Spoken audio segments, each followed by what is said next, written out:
A day after D-Day, June 7th, 1944, 16:20 hours, 2 kilometers inland from Omaha Beach, Normandy.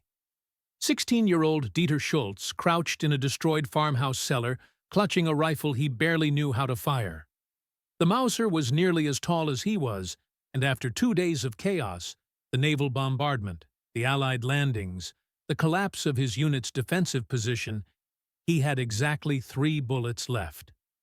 Outside, American voices called in English he couldn't understand. Boots crunched on debris. The sounds of systematic clearing, professionals securing a position. Dieter's hands shook so badly he could barely hold the rifle. His Hitler Youth training had prepared him for glorious combat, defending the fatherland. Instead, he'd spent 2 days hiding, terrified, watching older soldiers flee or die, understanding nothing except that the Americans were coming, and he was alone. The propaganda had been explicit. Americans took no prisoners.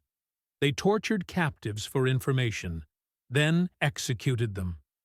Better to fight to the last bullet. Save the last bullet for yourself.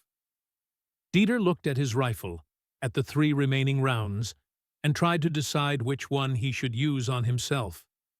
The cellar door crashed open. Sunlight and dust poured in. Silhouettes filled the doorway.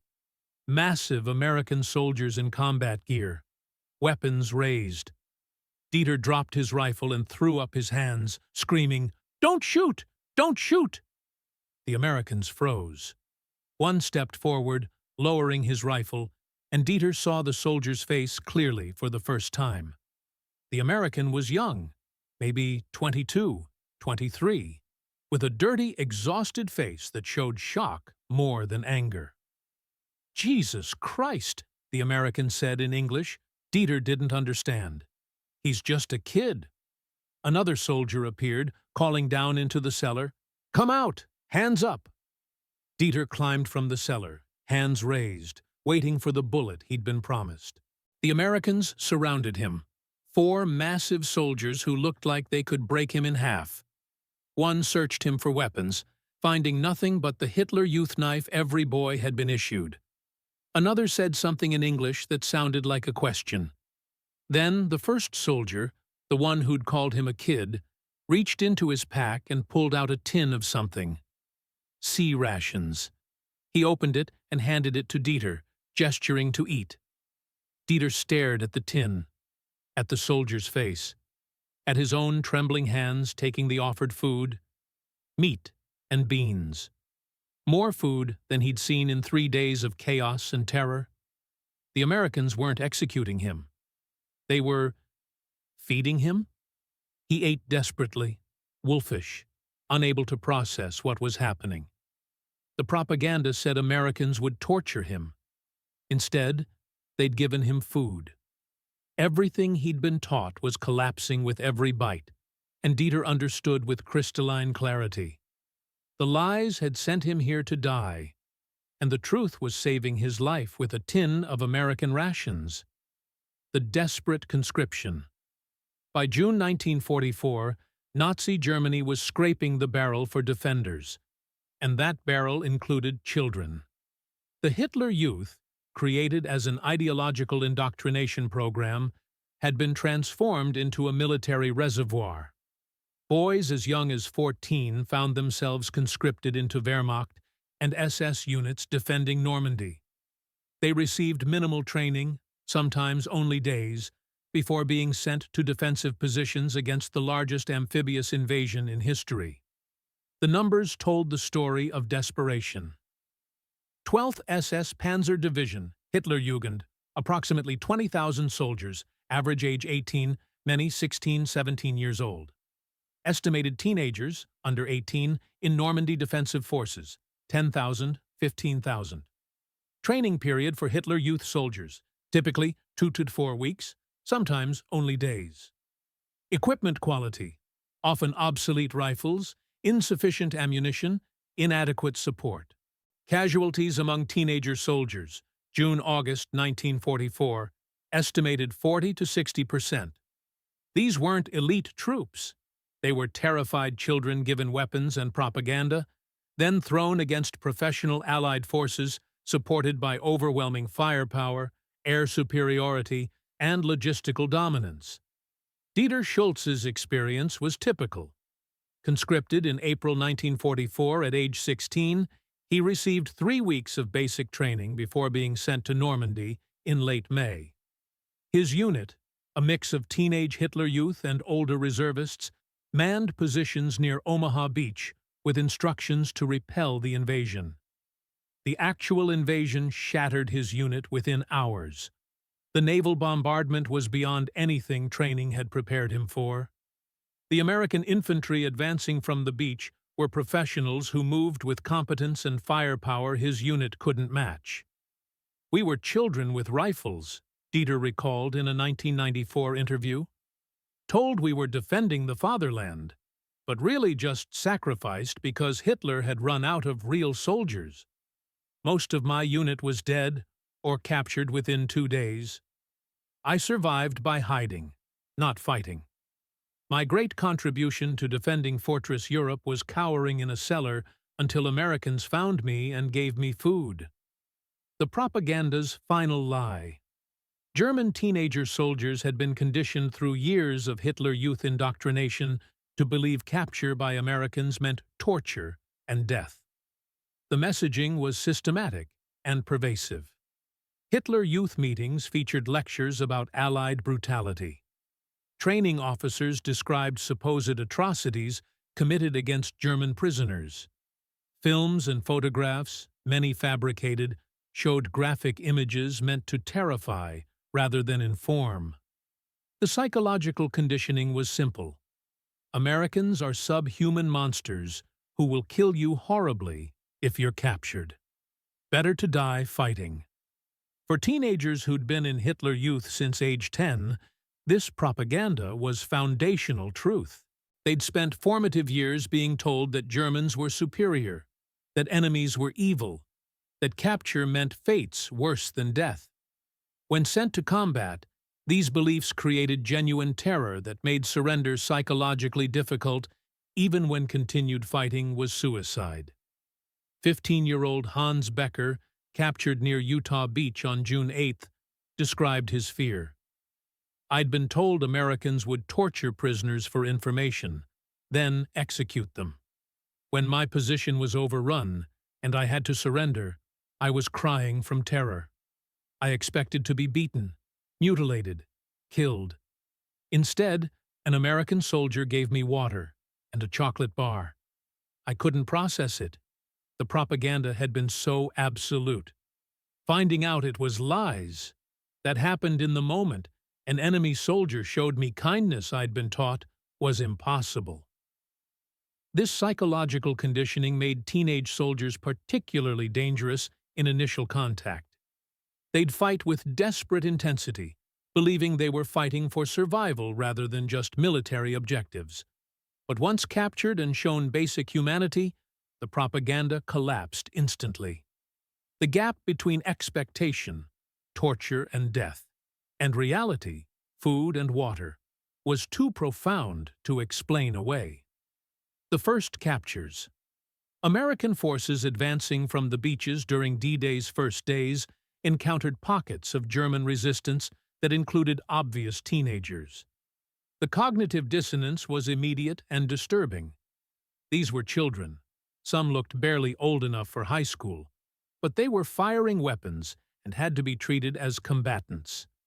American soldiers who'd spent years fighting Wehrmacht professionals suddenly found themselves facing opponents young enough to be their sons or little brothers. Staff Sergeant Robert Mitchell, 29th Infantry Division, described his first encounter with teenage German soldiers. "We were clearing hedgerows near Vierville when we took fire from a position. We suppressed it, moved up, and when the Germans tried to retreat, we captured 3 of them. They were kids. 2 looked 16, maybe 17.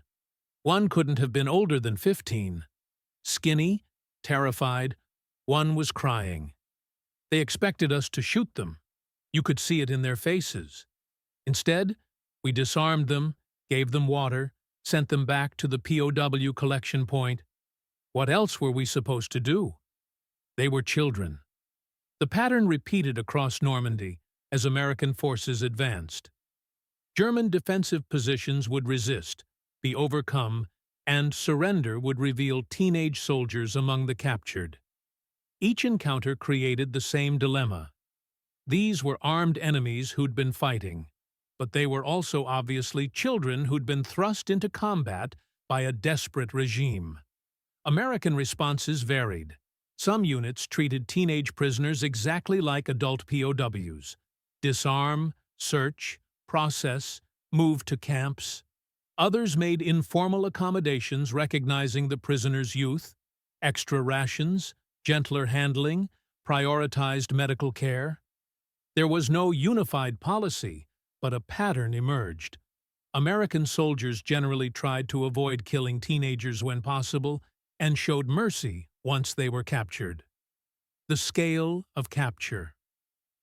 During June-August 1944, American forces captured approximately 1,502,000 German soldiers who were obviously under 18, some as young as 14. These weren't official statistics. The U.S. military didn't systematically track prisoner age, but estimates based on unit reports, prisoner interrogations, and post-war testimony.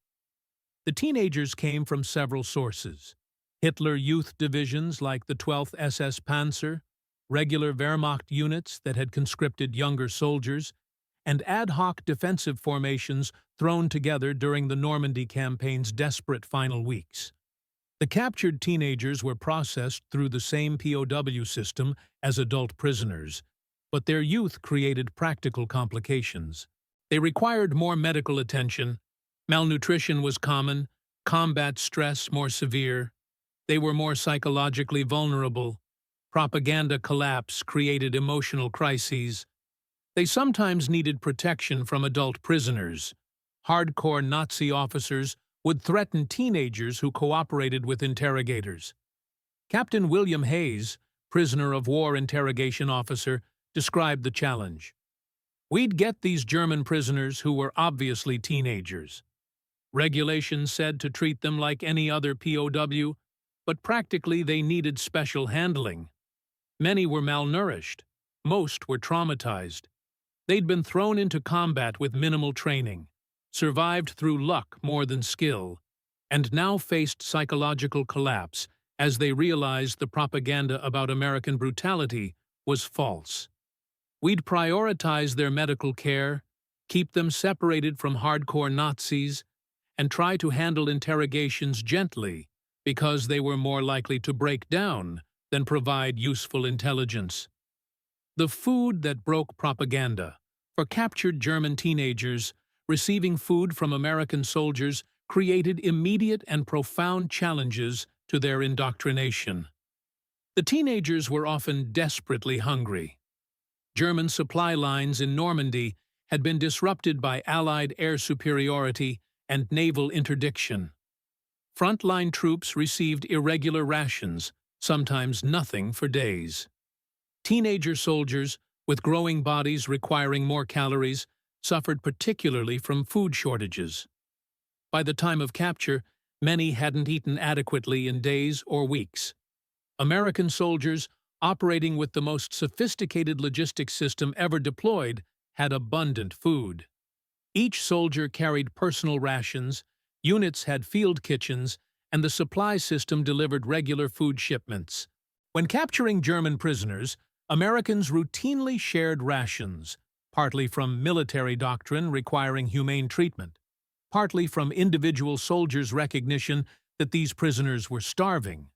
For German teenagers who'd been taught Americans were subhuman monsters, receiving food from those supposed monsters shattered propaganda instantly. Dieter Schultz described the psychological impact. I'd spent years being told Americans were evil. Then I was captured, terrified, waiting to be killed, and an American soldier gave me food. Just opened his rations and handed them to me. That simple act destroyed everything I'd been taught. If Americans were monsters, Why feed their prisoners?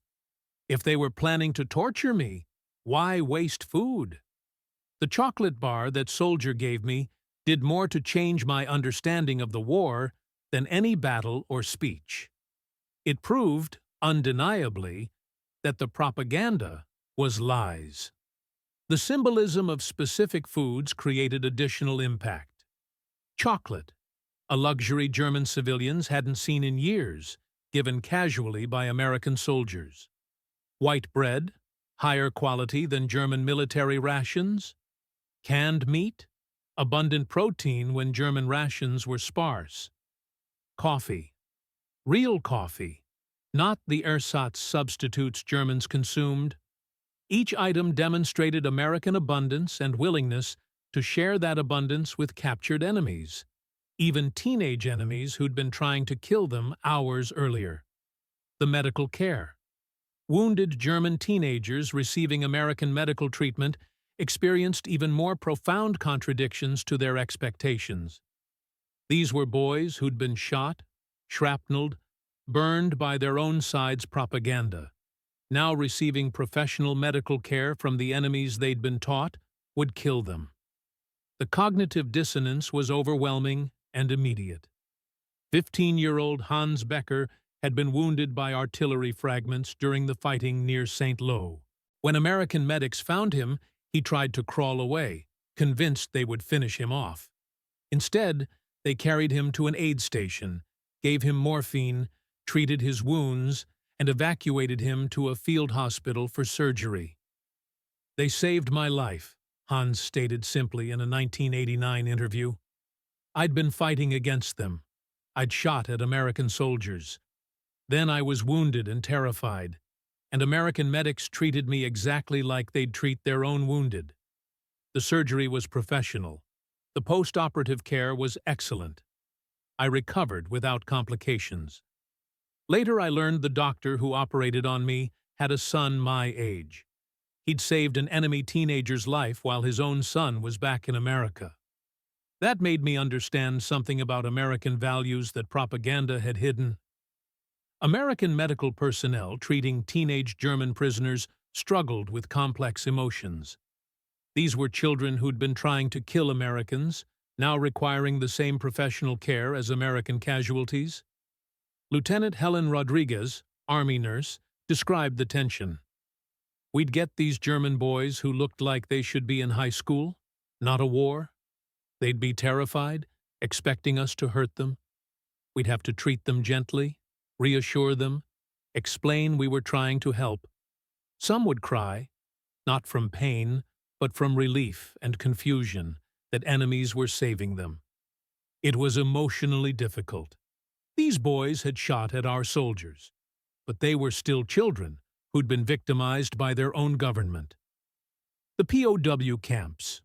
German teenage prisoners sent to POW camps discovered conditions that further contradicted Nazi propaganda about Allied brutality. The camps were organized, adequately supplied, and professionally administered. Prisoners received regular meals exceeding what they'd eaten as German soldiers. Medical care was systematic. Shelter was adequate. Guards maintained discipline without routine cruelty. For teenagers who'd expected torture camps, the reality was jarring. The conditions in American POW camps in Europe. Daily caloric intake, 2,200, 3,000 calories per prisoner. Medical care, regular health screenings, treatment for injuries and disease. Shelter, weatherproof barracks or tents, adequate heating. Recreation, organized sports, limited educational programs. Mortality rate, approximately 0.15% compared to 30% plus in Soviet camps. 16-year-old Dieter Schultz spent 14 months in a POW camp in England. His experience contradicted everything propaganda had predicted. "We were fed better than I'd eaten in Germany. We had medical care, shelter, even some recreation. The guards were professional, not cruel. I gained weight in captivity, actually grew several inches, because I finally had adequate nutrition during my teenage years. The irony wasn't lost on me. I was healthier as an enemy prisoner than I'd been as a German soldier. The camps became sites where teenage prisoners confronted the gap between Nazi ideology and reality. They could observe American organizational competence, material abundance, and basic humanity. Many underwent ideological transformation, abandoning Nazi beliefs through direct experience rather than formal re-education. Hans Becker described his evolution. In the camp, I had time to think without constant propaganda reinforcement. I talked to other prisoners, including adults, who admitted the war was wrong. I saw how Americans treated us, fairly, humanely. Slowly, painfully, I had to face truth. I'd fought for evil. I'd been taught lies. The Americans weren't enemies. They were the people who'd freed me from a system that would have gotten me killed for nothing. The psychological transformation. For German teenagers captured during D-Day and the Normandy campaign, the gap between propaganda and reality created psychological crises that forced complete re-evaluation of their beliefs. The process happened quickly, sometimes within hours of capture. First came shock as expectations, torture and death, met reality, food and water. Then came confusion as they tried to reconcile propaganda with experience. Then came questioning as they realized if this was false, what else was lies? Finally came painful reassessment as they rebuilt understanding of the world based on evidence. The transformation was visible to American personnel who interacted with teenage prisoners. Initial terror would give way to cautious acceptance, then to voluntary cooperation, and eventually to something approaching trust, or at least recognition that Americans weren't the monsters propaganda had depicted. Captain Hayes described observing this process. You could watch it happen over days. A German kid would come in terrified, convinced we were going to torture him. We'd feed him, treat any wounds, process him professionally. After a few days, the fear would fade. He'd start talking more freely, sometimes asking questions about America or why we treated him well. The ideology would visibly crack. By the time we sent them to permanent camps, many had completely abandoned their Nazi beliefs, not because we'd re-educated them, but because we'd simply treated them humanely, and that contradicted everything they'd been taught. The psychological impact extended beyond immediate circumstances. These teenagers were having formative experiences that would shape their entire adult lives. The mercy shown by Americans during their most vulnerable moments created attitudes and memories that persisted for decades. The letters home. German teenage prisoners, eventually allowed to write home-created opportunities for propaganda collapse, to spread beyond the camps. The letters described adequate food, medical care, and fair treatment, contradicting everything German civilians had been told about Allied POW camps. Families expecting their sons to be tortured or dead instead received letters describing camp life that sounded safer and better supplied than life in wartime Germany. Dieter Schultz's first letter to his mother, written from a camp in England in August 1944, stated, "I am alive and healthy. The Americans have fed me well and treated me fairly. I am safe. Everything we were told about enemy brutality was propaganda. Please don't believe what you hear on the radio." His mother, living in bombed Hamburg, received the letter with relief and confusion. Her son lived, and the enemy had spared him. She shared the letter with neighbors, creating ripples of doubt about Nazi propaganda. If American treatment of prisoners was humane rather than brutal, what else might be propaganda rather than truth? These letters, multiplied across thousands of families with teenage sons in Allied captivity, created grassroots demolition of Nazi credibility. The evidence came from trusted sources, family members, and couldn't be dismissed as enemy psychological warfare. The Americans' burden. For American soldiers who'd fought against and captured German teenagers, the experience created lasting moral complexities. Many struggled with having killed teenagers in combat, even when militarily necessary. The psychological burden persisted for decades. Others found some redemption in having captured and spared teenagers when possible, but still carried guilt about killing other German children who hadn't surrendered. Staff Sergeant Mitchell reflected in a 1994 interview, "I killed German soldiers in Normandy. Some were probably teenagers. In combat, you don't check IDs before shooting back. That haunts me. But I also remember the 3 teenagers we captured that day, how terrified they were, how we gave them water and food instead of bullets. I can't make peace with the killing, but I'm glad we showed mercy when we could." The experience influenced post-war American attitudes toward Germany and youth military service. American occupation forces strictly enforced demilitarization, including abolishing all Hitler Youth organizations. The memory of fighting children created determination to prevent future generations from being similarly exploited. The Repatriation. When teenage German prisoners were repatriated after the war, they returned carrying memories and attitudes that shaped their lives and influenced post-war Germany. Dieter Schultz returned to Hamburg in 1946 at age 18. His city was ruins, his father dead in the war, his family living in a bombed building.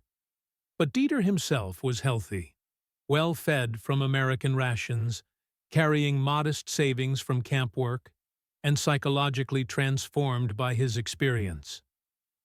"My mother cried when she saw me," Dieter recalled. "She'd assumed I was dead. So many were. When I explained how Americans had captured me, fed me, treated me well for 2 years, she struggled to understand. We'd been told enemies would kill prisoners.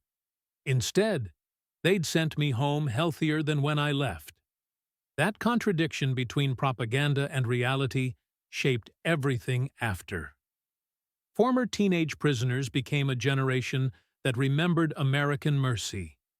They raised children with stories about enemies who'd given them chocolate and saved their lives. These family narratives influenced West German attitudes toward the United States, creating foundations for democratic reconstruction and Atlantic alliance. Hans Becker, who lived until 2008, spent his post-war life as an educator. "I was a child soldier who tried to kill Americans. They could have killed me. Many Americans died fighting teenager soldiers. Instead, they saved my life, fed me, sent me home. That mercy taught me what civilization means. I spent my life teaching young people that propaganda is always lies, that showing mercy to enemies is stronger than seeking revenge, and that peace is always better than war." The final recognition. The story of American forces capturing and feeding German teenage soldiers during D-Day revealed fundamental truths about warfare, propaganda, and human nature. Propaganda could make children believe enemies were monsters until those enemies offered food instead of bullets. The gap between Nazi lies, torture, death, and American reality, rations, medical care, was so profound it shattered indoctrination instantly. American treatment of teenage prisoners wasn't perfect. There were failures, instances of abuse, moments when individuals behaved badly. But systematically, American forces treated captured German teenagers humanely, often exceeding Geneva Convention minimums by making informal accommodations for their youth. The statistics documented this mercy. German teenager soldiers captured, June-August 1944, approximately $102,000, received medical treatment, approximately 600, mortality in American custody, estimated less than 20, under 1%, repatriated alive after war, over 95%. These numbers told a story. American forces, facing German teenagers in combat, killed when necessary but captured when possible, treated wounded without regard to age, imprisoned humanely, and repatriated systematically. For the German teenagers who survived American captivity, the memory of unexpected mercy, food when they expected bullets, care when they expected cruelty, remained their most powerful experience of the war. That mercy shaped their entire post-war lives and influenced how they raised their children and understood international relations. Dieter Schultz, who lived until 2015, spent his final years speaking to students about his war experiences. His message was consistent. I expected Americans to kill me. They fed me instead. That choice, mercy over vengeance, taught me everything important about civilization and humanity. The war was won through force, yes, but the peace that followed was built on moments when American soldiers chose to feed hungry enemy children instead of letting us starve as perhaps we deserved for fighting them. That mercy created possibilities revenge would have destroyed. The beaches of Normandy, where German teenagers had expected to die defending the Atlantic Wall, instead became the places where American soldiers demonstrated that enemies could show mercy, that propaganda could be shattered by simple kindness, and that even in war's brutality, some people would choose to feed children rather than kill them, even when those children wore enemy uniforms and had been trying to kill them hours before.